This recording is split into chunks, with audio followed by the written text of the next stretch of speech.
The Russian forces are looking for a way to outflank the Ukrainian resistance in northern Pokrovsk after suffering terrible losses for weeks. However, the Ukrainian defenders are prepared and on the lookout for any approaching Russians, ready to destroy them with swarms of drones.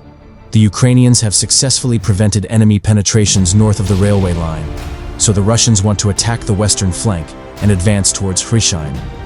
The Russian objective is to isolate northern Pokrovsk and endanger its supply routes, thereby intensifying the pressure. Such a disruption could compel the remaining Ukrainian forces to withdraw, as their positions would become unsustainable in an already hard situation. By forcing a Ukrainian pullback to more favorable terrain, the Russian command would avoid direct assaults and house-to-house close-quarter engagements that would otherwise inflict substantial casualties on their units. Russia's approach to attack Hryshyne bases on the element of surprise and the deployment of quick-moving motorcycles and buggies to mount a lightning assault and drop off infantry inside the village, as it is only 3.5 kilometers away from the Russian-controlled part of Pokrovsk.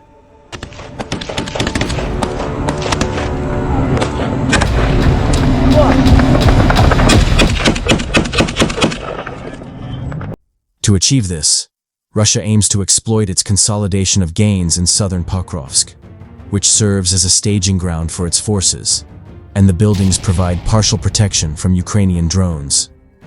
Another factor is the local road, which is in relatively good condition, leading directly to Hryshyne from Pokrovsk, which allows the Russians to try to push quickly towards the settlement and surprise the Ukrainians. Unfortunately for the Russians, some of Ukraine's most capable drone units are deployed in this sector, conducting tight surveillance of the area because they expect a Russian attack. The Ukrainian command can also utilize the extensive defensive fortifications, which were built behind Pokrovsk, with the purpose of stopping exactly this type of assault. The beginning of the winter season is an obstacle for the Russian efforts, because despite the presence of tree lines along the roads, they currently provide no concealment.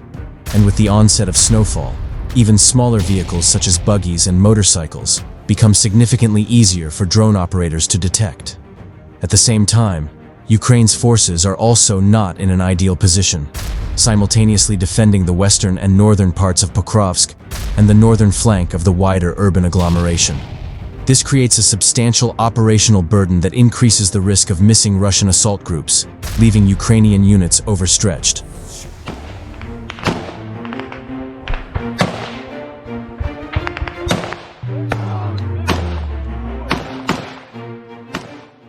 According to Ukrainian Commander-in-Chief Syrsky, the Russians still possess enough manpower in this sector after accumulating approximately 155,000 troops, which gives them a substantial advantage over the Ukrainians, despite the heavy losses. Geo-located footage from Ukrainian drone operators captures the sequence of the Russian attack and how early the advancing forces were detected.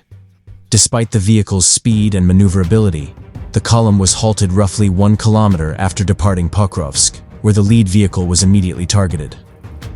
Additional footage shows the aftermath, with all vehicles burning simultaneously, clear evidence that multiple strikes were delivered at once.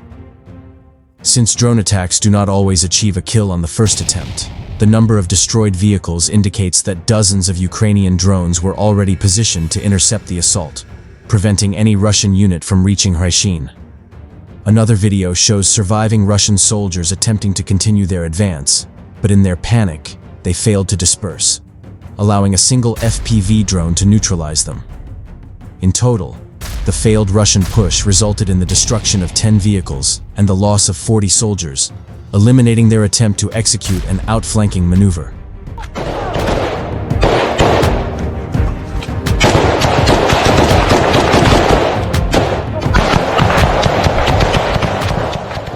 Overall, Russia's new approach of attacking the western flank towards Hryshyne by surprise resulted in even more losses, as the Russian command disregarded the high activity of the Ukrainian drone units, which monitor and punish every movement.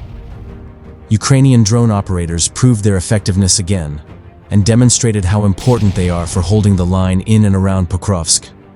These developments may compel Russian forces to adjust their tactics or turn their attention to another part of the front line around the embattled town.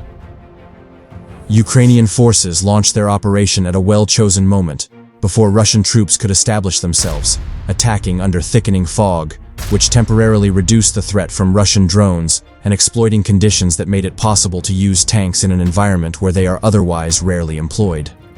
Geolocated footage shows how a Ukrainian Leopard 1A5 tank conducts preliminary strikes and fires its 105mm cannon from a concealed position, targeting concentrations of enemy infantry.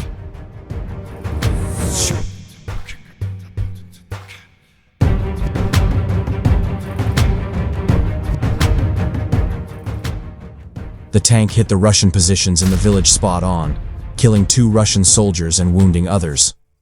To supplement this, Ukrainian operators launched their FPV drones with fiber optics to hunt the remaining soldiers one by one. After the Russian positions were softened up, Marines of the 37th Brigade descended from the hills and started clearing the enemy dugouts in close-quarter combat using small arms fire and explosives, while drones circled above and dropped grenades on the remaining Russian infantry. As a result, Ukrainian forces advanced 1.5 kilometers in a 5-kilometer wide area, clearing Ivanivka completely, and pushed back the Russians behind the Vovcha River.